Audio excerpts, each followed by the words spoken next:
오늘 저녁에는 우리가 함께 봉독한 고린도후서 13장 1절부터 10절을 본문으로 너희 자신을 확증하라는 제목으로 함께 은혜 나누는 시간 되기를 소망합니다. 요즘에 중고등학교에 가면 선생님들이 참 아이들을 교육하기가 쉽지 않다 이런 탄식을 많이 들을 수 있습니다.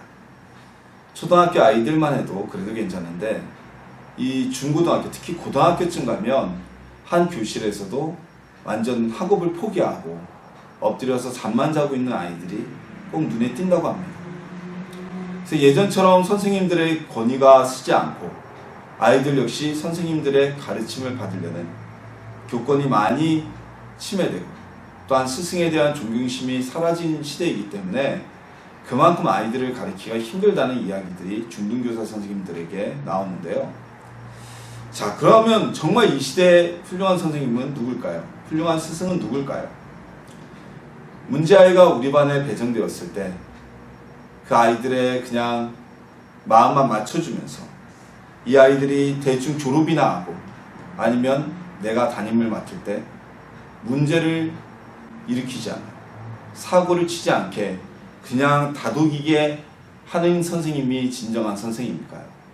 아니면 그 아이들이 싫어하고 때로는 갈등이 있고 부딪히더라도 아이들이 평생 살아갈 힘을 주는 가르침을 주는 선생님이 진정한 선생님일까요? 예전에 제가 학교에 있을 때 학교에서 같이 근무하던 직원 선생님이 한 이야기가 지금도 기억이 납니다. 그 선생님이 고등학교 때 참 놀기를 좋아했다고 합니다. 근데 아직도 잊어버리지 않는 분이 있었다고 그래요. 그때가 30대였는데 제 나이 30대였고 그분도 저랑 동갑이었는데 자기가 고등학교 때 그렇게 놀고 뭐 가출도 하고 그랬는데 하루는 친구 집에 갔답니다. 근데 친구 아버지가 목사님이셨대요. 그 목사님이 이런저런 얘기를 보고 지켜보다가 도저히 안 되겠는지 너 좀 혼나자 그러고 이 아이의 그 선생님이죠. 자기 아들 친구에게 뺨을 때려가면서 혼냈답니다. 어이없는 일이죠. 부모도 컨트롤하지 못해서 부모도 싫다고 집을 나간 아이를 남이 그렇게 치면 어떡하겠어요. 근데 그 선생님은 그때까지 얘기를 했어요. 그 목사님이었기 때문에 그 친구의 아버지였지만 그 목사님 때문에 자기가 정신 차리고 바른 길을 갈 수 있었다라고 얘기하는 이야기를 제가 수차례 들었습니다. 오늘 본문은요, 바울이 고린도 교회에 보낸 두 번째 편지의 마지막 부분입니다. 바울은 고린도 교회 성도들에게 조금 쓴소리를 하더라도 이 마지막 인사에서 또 하나의 요구를 하게 됩니다. 그것이 어떤 요구였는지 그리고 오늘날 우리에게 주는 메시지는 무엇인지 함께 은혜 나누는 시간 되기를 소망합니다. 먼저 바울은 오늘 고린도 후서 말씀에서 고린도 교회 성도들을 향해서 너희가 변화하라, 너희의 길을 돌이키라고 전하고 있습니다. 오늘 본문 첫 구절, 두 번째 구절, 즉 1, 2, 3절 쭉 보면 상당히 강경한 바울의 메시지가 전달이 됩니다. 이전에는 내가 너희를 꾸짖지 아니하노니 또는 너희에게 있는 거짓 교사들은 내가 미워할지언정 너희는 미워하지 않는다라는 논조를 계속 바울이 고린도후서에서 표현하고 있는데요. 오늘 본문에서는 내가 가만히 있지 않겠다. 내가 다시 가면 변화가 없는 이들을 용서하지 않겠다는 아주 강경한 발언을 쏟아놓습니다. 왜 그럴까요? 바울이 고린도 교회 성도들에게 이미 충분한 가르침, 고린도 교회에서 그들을 양육하면서 말씀으로 양육하면서 가르친 가르침과 고린도 전서와 후서 그리고 이 두 서신 사이에 있었다고 생각되는 또 다른 편지, 이런 여러 편지들을 통해서 예수님이 무엇을 기뻐하시는지, 참된 교사가 누구인지, 진리가 무엇인지를 끊임없이 이야기하였음에도 내가 이제 너희를 방문할 계획인데 그럼에도 불구하고 변화하지 않고 회개하지 않는 이들은 내가 용서하지 않겠다는 표현을 하고 있는 것입니다. 이것은요, 바울이 이 성도들에 대해 선전포고를 한 것이 아닙니다.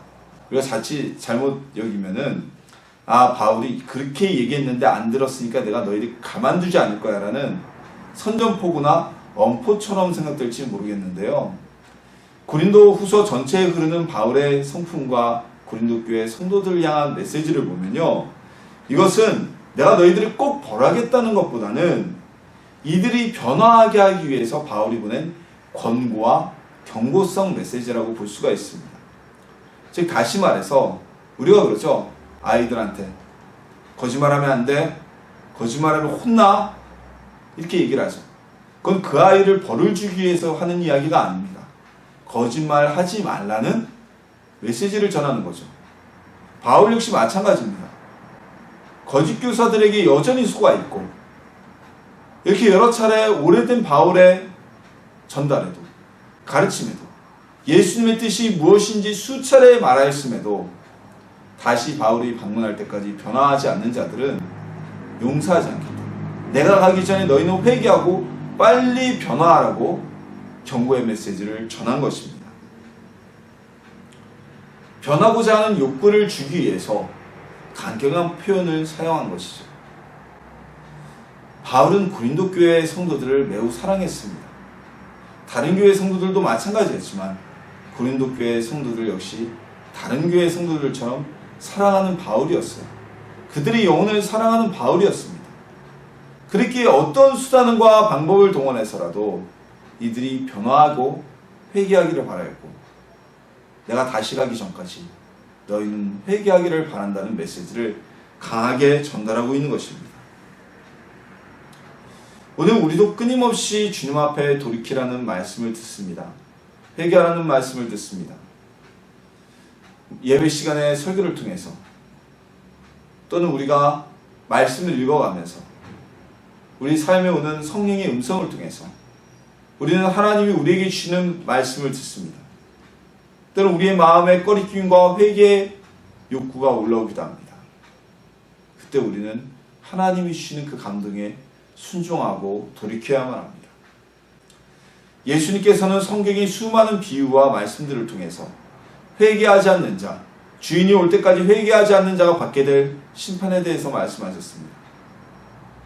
달란트 비유에서 열심을 내지 아니한 종에 대한 심판, 혼인잔치 비유에서 길거리에 있는 사람들을 모두 다 불러들였지만 그럼에도 불구하고 예복을 준비하지 않은 쫓겨남을 받은 이에 대한 말씀, 비유, 포도나무의 비유에서 열매 맺지 못하는 자에 대한 심판의 말씀, 끊임없이 우리가 주님 앞에 바로 서고 하나님께 예물을 드리고 예복을 준비하고 열매를 맺어야 되는 삶에 대해서 말씀하고 계십니다. 고린도 교회 성도뿐만이 아니라 우리 역시 변화하지 않는다면, 변화하는 삶을 살지 않는다면 우리도 주님이 오실 때 우리를 회개하지 않는 자를 그냥 지켜만 보고 계시지 않으실 겁니다. 성경 말씀을 통해서 우리에게 주님을 말씀하고 계십니다. 우리 안에 계시는 성령님을 통해서 우리에게 말씀하고 계십니다. 우리는 그 말씀을 듣고 변화되어야 됩니다. 날마다 새로워져야 합니다. 정체한다는 것은 곧 멈춰선다는 것은 죽은 것과 마찬가지입니다.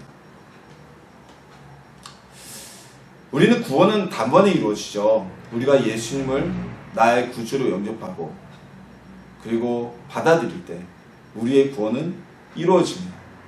근데 거기서 끝나는 것이 아닙니다. 우리는 성화의 단계를 걸어야 됩니다. 성도는 성화의 단계를 걸어서 예수님의 모습까지 나아가도록 날마다 성화하며 나가는 삶을 살아야 합니다. 성화의 삶이 없고 고민이 없는 성도는, 멈춰서 있는 성도는 알곡을 맺지 못하는 쭉정이와 같습니다. 쭉정이는 바람에 날리고 모아서 불에 던져 사른다고 예수님께서 말씀하셨습니다. 우리가 열매가 돼야 됩니다. 알곡이 돼야 됩니다. 그러기 위해서 우리는 날마다 변화하며 새로워져야 합니다. 고린도 후서의 말씀은 교회 바깥에 있는 자들을 향한 말씀이 아닙니다.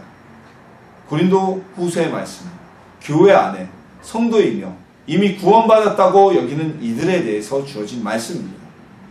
우리가 구원받은 하나님의 백성이라면 우리는 변화된 삶을 살아야 합니다. 날마다 변화되어야 합니다. 날마다 새로워져야만 합니다. 그때 우리의 삶은 새로워지고 변화되고, 그리고 하나님 앞에 섰을 때 칭찬이 아닌, 심판이 아닌, 죄송합니다. 심판이 아닌 칭찬과 영광을 얻는 아름다운 마무리와 시작을 하게 될 것입니다.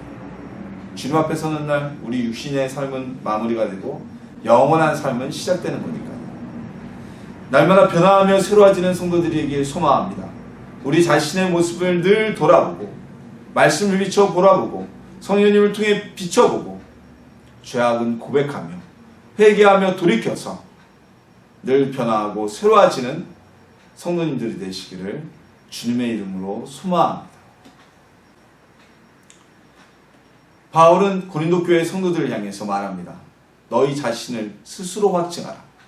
이 말씀은 오늘날 우리에게도 주시는 주님의 말씀입니다. 우리는 우리 자신의 믿음을 스스로 확증할 수 있어야만 합니다. 오늘 대한민국의 19대 대통령으로 문재인 대통령이 취임하게 되었습니다. 그저께까지 여러 대통령 후보들은 자신이 새로운 대통령에 적합한 사람이란 것을 확증시키기 위해서 토론회에도 나오고요. 그리고 연설에도 매진했고요. 많은 공약을 국민들에게 발표했습니다.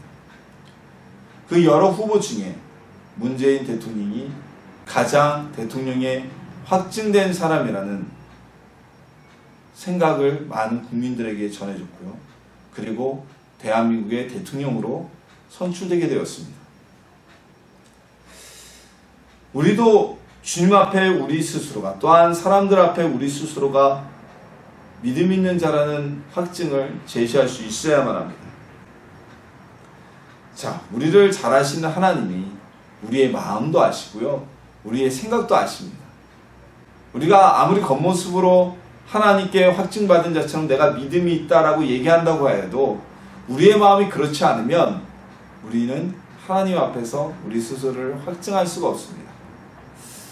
일반적인 세상의 일은요, 그래요. 행동을 하고 말을 하고 그러면 겉모습을 보고서 저 사람 정말 된 사람이다.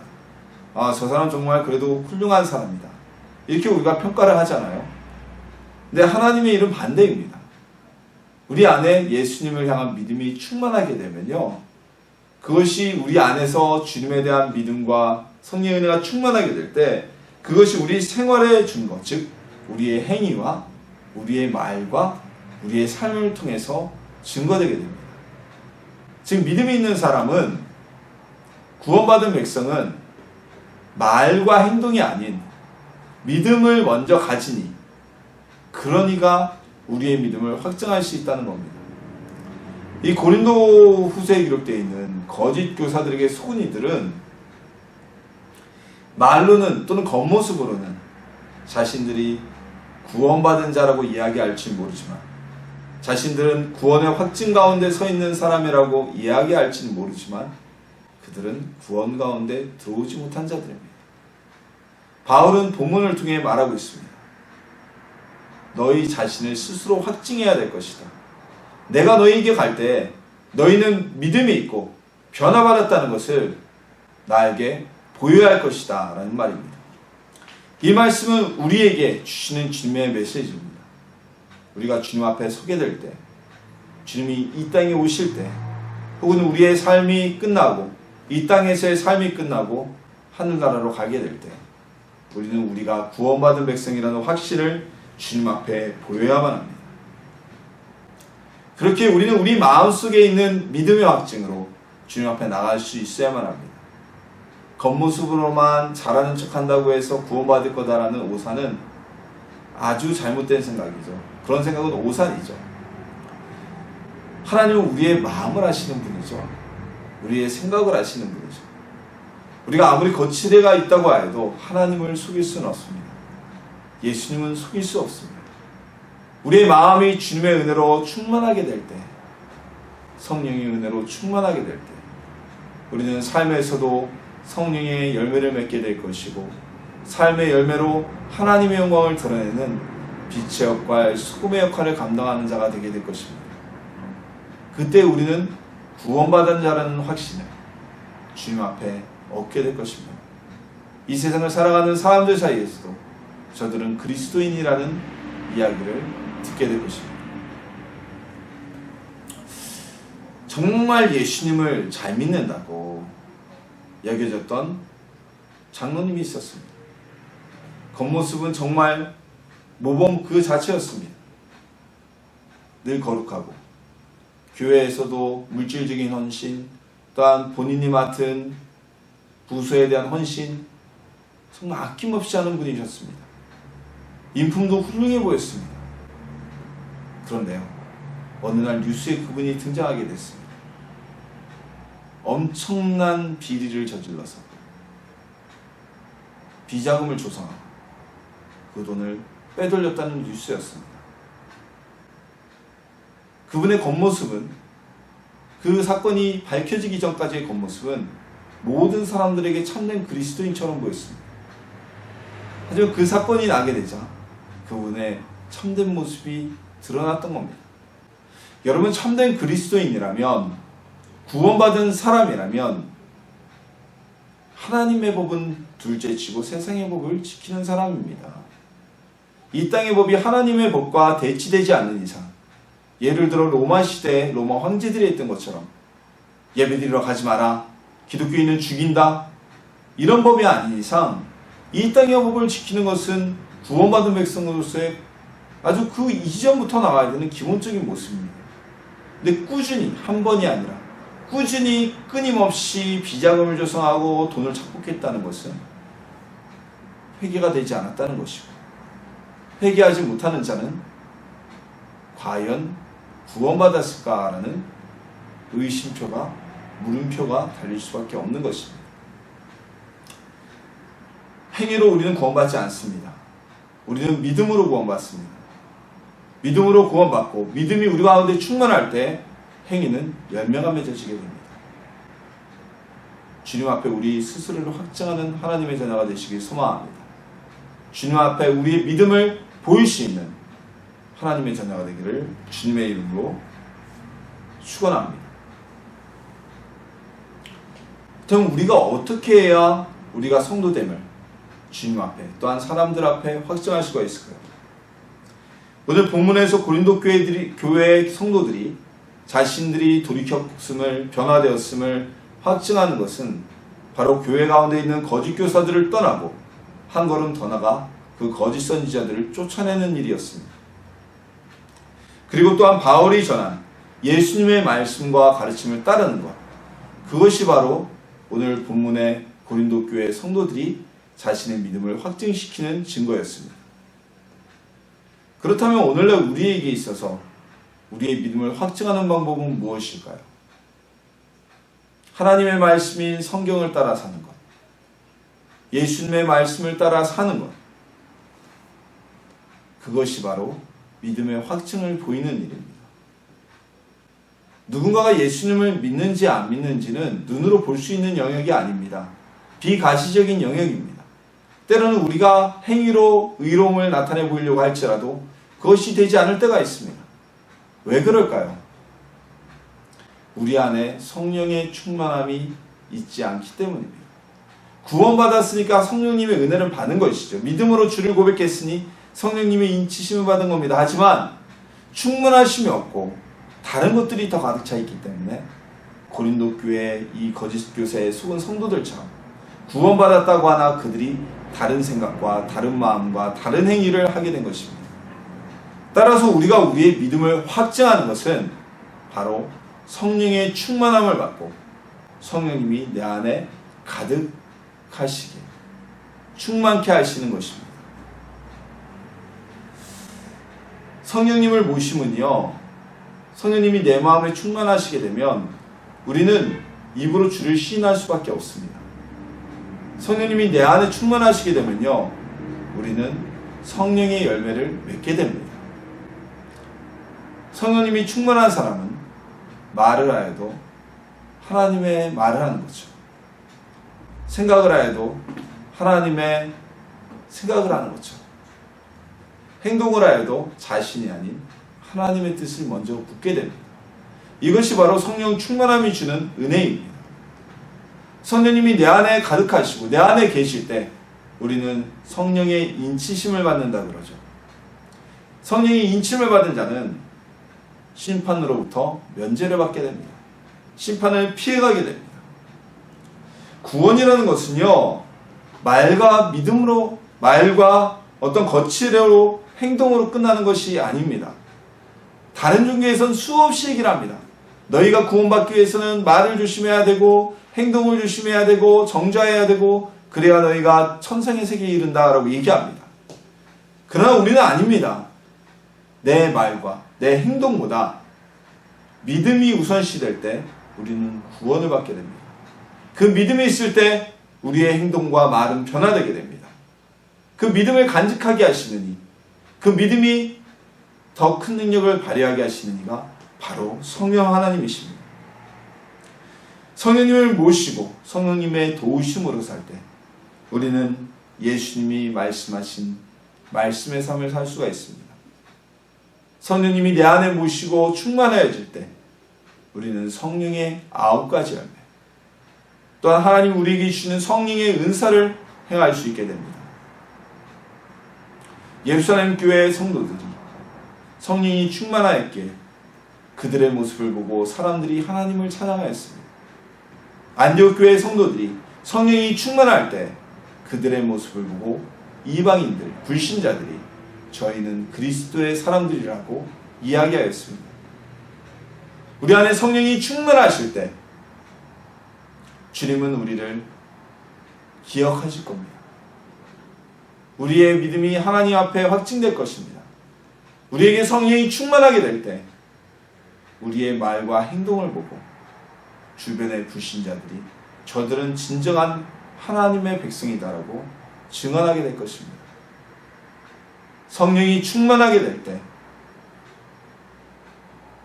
우리의 말은 하나님의 말을 하는 것처럼, 우리의 행동은 하나님의 행동을 하는 것처럼, 우리 스스로 마치 요셉이 하나님과 동행함이 요셉에게 보였던 것처럼 우리의 삶 가운데 하나님의 자녀임을 확증되어지는 모습들이 나타나게 되어질 것입니다.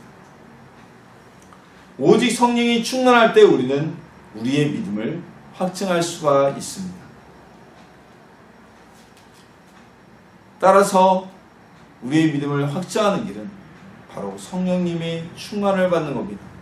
우리와 함께 하시는 성령님 안에, 성령님이 우리 안에 모시도록 성령을 인정하시고 성령님과 동행하는 삶을 사는 것입니다. 그것이 바로 우리의 믿음을 확증하는 길입니다. 믿음의 확증은 행위가 아닙니다. 믿음의 확증은 말에 있지 않습니다.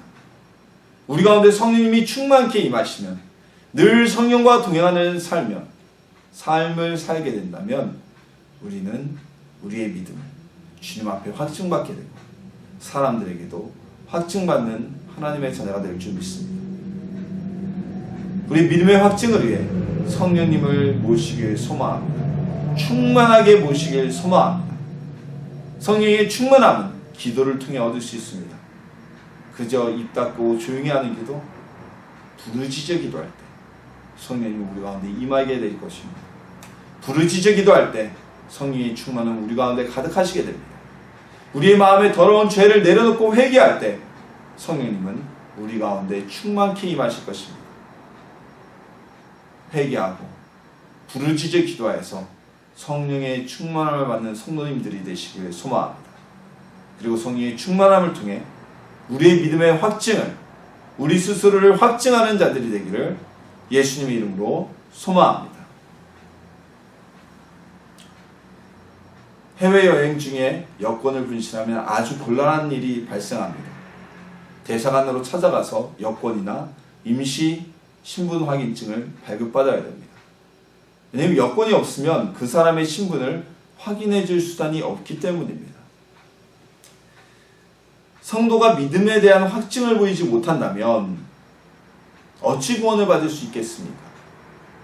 하나님의 자녀라는 확증은 우리가 천국에 들어갈 수 있는 가장 기본적이며 가장 중요한 것입니다. 성도는 따라서 자신의 믿음을 확증해 보일 수 있어야만 합니다. 우리가 믿음을 확증하게 하는 것은 성령의 충만함이 있을 때 가능합니다. 성령의 충만함이 있을 때 하나님은, 예수님은 우리에게 믿음이 있음을 확증하십니다. 성령이 충만하게 될 때 우리는 성화의 단계를 가게 되고, 우리의 말은 성령님이 말하시는 것처럼, 우리의 행위는 성령님이 함께 하시는 것처럼 그를 통하여 성령의 열매를 맺게 될 것입니다. 성령님이 우리 가운데 충만하실 때 하나님의 은사가 우리에게 부어 내려져서 하나님의 일을 하게 되고 우리가 하나님의 사람임을 확증하게 될 것입니다. 성령의 충만함으로 확증함을 받는 성도님들이 되길 소망합니다. 부르짖어 기도하십시오. 성령님은 그냥 조용조용히 묵상으로 하는 기도로는 뜨거운 성령님, 확증하시는 성령님이 임하지 않습니다. 부르짖어 기도하십시오.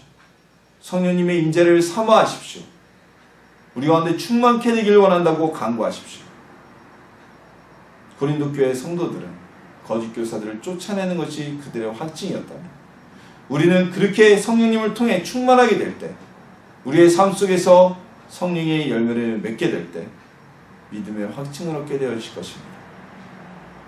성령님을 모셔드리고 기도하고 부르짖음으로 우리의 믿음을 확증하는 하나님의 자녀들이 되시기를 예수님의 이름으로 축원합니다.